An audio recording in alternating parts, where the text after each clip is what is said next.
ए जे कहीं भातर काटी कुल के कितनी कम मसाला डाला सा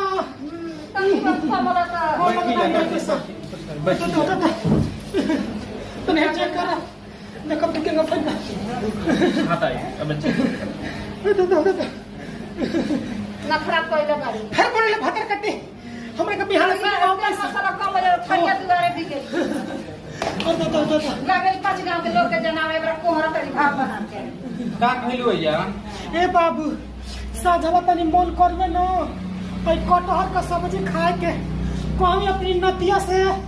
किरा तनी जबे बोलम जरा बड़ा बढ़िया बढ़िया कटहर का सब्जी मिले तो ले आओ कटहरवा निमने कटहरवा का सब्जी ले आओ कोई पतो हर सके बाबू तनी नीमन से तनी सब्जी बनावल ई भातर काटी के बेटी इतना मसाला डाल के बनाते हुए सा हमरा तनी चटक लगवे बढ़ा के खा लेनी पेटवा वही